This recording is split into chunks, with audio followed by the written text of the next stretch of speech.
Bienvenue au guide en ligne pour la 10e version de l'édition canadienne du logiciel Shearwalls. Cette vidéo portera sur la section des sommaires de calcul et la section des charges dans les pages de résultats.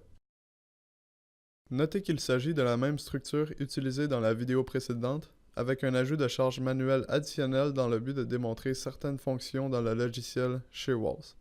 Le fichier contenant ce projet est disponible dans la description ci-dessous. Rappelez-vous qu'on a mentionné le sommaire des calculs, soit Design Summary, dans la vidéo précédente. On a dit que cette page devrait être l'une des premières sections à visiter une fois les calculs exécutés, puisque c'est à cet endroit qu'on peut rapidement déterminer si la structure résiste aux différents cas de chargement. Lorsqu'un mur de refend ne peut résister la charge soumise, un avertissement indiquant que les murs suivants ne sont pas assez résistants pour soutenir les charges est affiché. De plus, les murs en question seront de couleur rouge dans le Plan View. Ce sommaire indique également si les assemblages de retenue peuvent résister aux charges et si le déplacement des étages sont dans les limites permises. C'est toujours une bonne place où regarder une fois que les calculs sont exécutés, spécialement si vous décidez de choisir vos propres matériels au lieu de laisser des détails comme étant unknown lors de la conception. On a discuté de l'option de laisser des informations inconnues au moment de la conception dans la vidéo précédente. Le menu des charges, Loads, inclut le sommaire de charges reliées au vent et au séisme qui ont été générés par le logiciel Shearwalls pour les calculs latérales de la structure. De plus, les charges ajoutées manuellement sont également indiquées dans cette page, comme les charges mortes qui aident à contrer les forces qui doivent être résistées par les assemblages de retenue, ou les forces de soulèvement causées par le vent qui deviennent disponibles lorsqu'elles sont spécifiées. Vous n'aurez pas recours à ce tableau régulièrement, mais il s'agit toutefois d'une bonne idée de s'y référer à l'occasion afin de s'assurer que les charges appliquées sont adéquates et que les résultats ont de l'allure.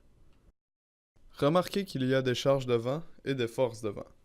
Le tableau des charges de vent inclut les charges qui sont automatiquement générées par le logiciel, alors que les forces de vent apparaissent lorsqu'on ajoute des charges manuellement et qu'on active la fonction Add as Factored Force Directly Parallel to the Shear Line. La même différence s'applique pour les charges sismiques et les forces sismiques. Le tableau associe chaque charge au bloc, la face du bâtiment, soit la face nord, est, sud ou ouest, à l'élément, toiture, mur, etc., et décrit l'information sur la direction et l'endroit de la charge. Ce qui est également illustré sont les charges Components and Cladding lorsque la fonction est active dans la fenêtre Generate Loads. L'ordre de grandeur des zones intérieures et extérieures sont également affichés. On parle de ces charges dans la vidéo 5.6. Tout comme le tableau des charges de vent, les charges sismiques sont également classées selon leur direction, le type de charge, l'endroit et l'ordre de grandeur. J'ai mentionné la différence entre les charges sismiques et les forces sismiques. Il existe aussi la masse des bâtiments qui s'ajoute au calcul sismique. La masse des bâtiments représente le poids de la structure qui est utilisé pour générer la base sismique de la structure. Le logiciel génère des masses de bâtiments sur la base des poids spécifiés dans l'onglet Load Generation, mais vous pouvez ajouter manuellement la masse du bâtiment dans l'onglet Loads and Forces.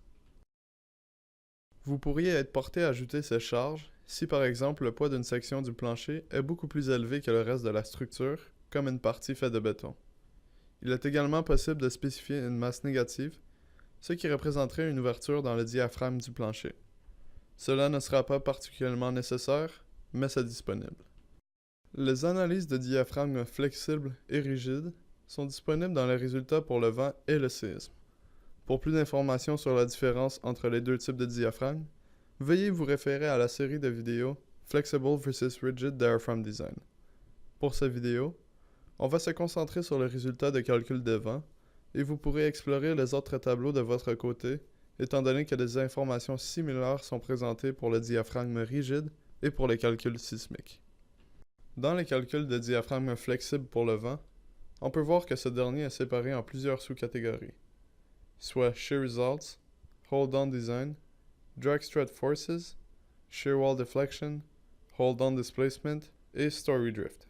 Les trois derniers mentionnés, Shear Wall Deflection, Displacement et Drift, sont seulement disponibles si la fonction Include Deflection Analysis est sélectionnée dans les paramètres pour le calcul. Notez qu'on a parlé de cette fonction dans la vidéo 3, Capacity vs Deflection Based Distribution.